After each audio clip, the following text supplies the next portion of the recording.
তোমাদের জীবনের গুনাহগুলো মাফ হবে। আল্লাহ তাবারাক ওয়া তাআলা তোমাদেরকে এমন একটা জান্নাতের মধ্যে দেবে, সেই জান্নাতের মধ্যে নহর প্রবাহিত রয়েছে কুলকুল করে। ওয়া মাসাকিন তাইয়্যিবাতান ফি জান্নাতি আদনিন যালিকাল ফাওজুল কাবীর, যালিকা হুয়াল ফাওজুল কাবীর। এমন একটা ঘর তোমাদেরকে দিবে, তলা তলা উদ্যানের মধ্যে ঘরে বাস করবে, সেই পবিত্র ঘরগুলোতে বাস করবে এবং সেখানেই তোমাদের জন্য বড় সফল রয়েছে। কেড়ে নিচ্ছে না আমরা আগে মসজিদ ছেড়ে দিচ্ছি? ওদেরকে কেন দোষ দিচ্ছেন?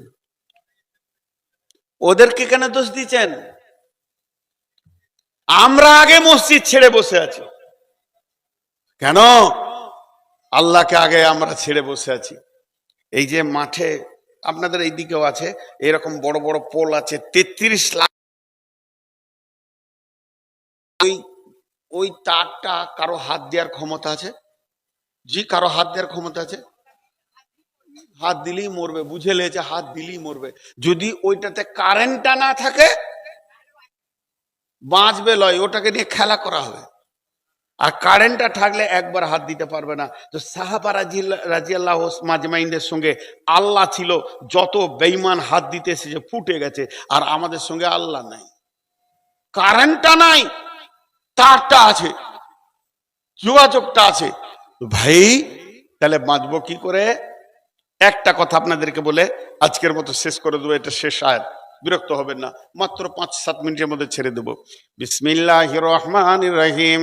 ইয়া আইয়ুহাল্লাযীনা আমানু হাল আদুল্লুকুম আলা তিজারাতিন তুনজিকুম মিন আযাবিন আলীম তুমিনুনা বিল্লাহি ওয়া রাসূলিহি ওয়া তুজাহিদুনা ফি সাবিলিল্লাহি বিআমওয়ালিকুম ওয়া আনফুসিকুম যালিকুম খায়রুল লাকুম ইন কুনতুম তা'লামুন। বাঁচার রাস্তাটা বলছি।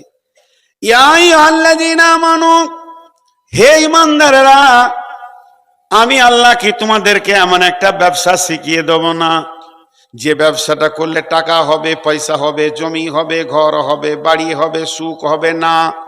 ওই ব্যবসার লাভটা কি হবে? তোমরা আযাব থেকে বেঁচে যাবে, দুনিয়ার যত টেনশন তার থেকে বেঁচে যাবে, মারধর থেকে বেঁচে যাবে, কবরে মার থেকে বেঁচে যাবে, হাসরে মার থেকে বেঁচে যাবে, জাহান্নাম থেকে বেঁচে যাবে, একদম জান্নাতে চলে যাবে। তুনজিকুম মিন আযাবিন আলীম, কেউ তোমাকে দুনিয়াতে লাড়বে না, কষ্ট দেবে না, আখিরাতেও না, হাসরেও না, কবরেও না, বেঁচে যাবে। তাইলে ব্যবসাটা বলে দেন। আল্লাহ বলছেন তুমিনুনা বিল্লাহ, আমার উপরে ঈমান আনো, তার মানে আমি যা বলেছি আমার হুকুমকে মেনে চলো।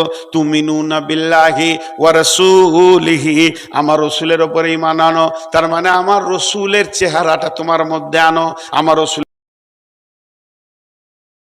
রসুলের মতো করে পোশাক পরো। 1 সেকেন্ডের মধ্যে সারা ভারত কেন বিশ্বের লোক সব একবারে রসুলকে নকল করে লাও। তাহলে দুটা কাজ যখন তোমরা করবে, ওয়া তুজাহিদুনা ফি সাবিলিল্লাহ, এরপরে তুমি যখন আল্লাহর রাস্তায় বেরিয়ে যাবে, আমি আল্লাহ তোমাদের সঙ্গে থাকবো, যেদিকে যাবে সেই দিকেই তোমার বিজয়ী শুরু হয়ে যাবে, রই রই কাণ্ড শুরু হয়ে যাবে। মুসলমান সব দিকেই তুমি পতাকা তুলবে, আনন্দের সঙ্গে হাসবে, তোমাদের টেনশন চলে যাবে। শুধু এটা নয়, ইয়াগফির লাকুম যুনুবাকুম ওয়া ইদখিলকুম জান্নাতিন তাজরি মিন তাহতিহাল আনহার, তোমাদের জীবনের গুনাহগুলো মাফ হবে। আল্লাহ তাবারাক ওয়া তাআলা তোমাদেরকে এমন একটা জান্নাতের মধ্যে দেবে, সেই জান্নাতের মধ্যে নহর প্রবাহিত রয়েছে কুলকুল করে। ওয়া মাসাকিন তাইয়্যিবাতান ফি জান্নাতি আদনিন যালিকাল ফাওজুল কাবীর, যালিকা হুয়াল ফাওজুল কাবীর। এমন একটা ঘর তোমাদেরকে দিবে, তলা তলা উদ্যানের মধ্যে ঘরে বাস করবে, সেই পবিত্র ঘরগুলোতে বাস করবে এবং সেখানেই তোমাদের জন্য বড় সফল রয়েছে। আমি প্রথম থেকে শেষ পর্যন্ত যা বকলাম, দুটো কথা বলে দিব, সালাম দিয়ে দিব। নাম্বার 1, আমরা আমাদের ভুলগুলোকে আগে রিপেয়ার করি, তওবা করি। আমি আপনি দূরের কথা, স্বয়ং সাহাবীদেরকে আল্লাহ বলছেন ফতে মক্কার পর ফাসাব্বিহ বিহামদি রব্বিকা ওয়াস্তাগফিরুহু ইন্নাহু কানা তাওয়াবা। তাসবিহ করো, আল্লাহর বরত্ব বয়ান করো, আর তওবা করো, তওবা করো, নিশ্চয় আল্লাহ তওবা কবুল করেন। আল্লাহ যারা মক্কা বিজয়ী করেছিল সেই সাহাবীদেরকে বলা হয়েছে। তাহলে আপনি আমি তো দূরের কথা, ভারত তো এতটুকু জিনিস, এটাকে বিজয়ী করা কোনো ব্যাপারই নেই। কিন্তু ফাসাব্বিহ বিহামদি রব্বিকা, আগে প্রথম আমাদের তওবা করতে হবে, ভুল সংশোধন করতে হবে, আর আল্লাহর কাছে গিরগিরিয়ে পড়ে পড়ে মাথা ঠুকে কাঁদতে হবে, আল্লাহ তুমি ক্ষমা করো, তুমি মাফ করো। আল্লাহ যেদিন রাজি হয়ে যাবে, সেকেন্ডের মধ্যে সারা পৃথিবীর আমাদেরকে হিরো বানিয়ে দেবেন। আল্লাহ কোনোদিন আমাদেরকে বেজ্জতির সঙ্গে দুনিয়াতে রাখবেন না। কোরআনে বলেছে পৃথিবীতে তিনজন ইজ্জত পাবে, ওয়ালিল্লাহিল ইজ্জাতু ওয়ালি রাসূলি ওয়ালিল মুমিনিন। যারা আল্লাহ ইজ্জত পাবে পৃথিবীতে, রসুল পাবে, আর মুমিনরা পাবে। তা আমরা যেদিন মুমিন হয়ে যাব, সম্পূর্ণ সফল কাম এসে যাবে। শেষ কথা এতটুকুই। আর আমরা তওবা করব, আল্লাহর কাছে কাঁদবো, আল্লাহ রাজি হলে আমাদের বিজয়ী এনে দেবে ইনশাআল্লাহ। তবে একটা কথা,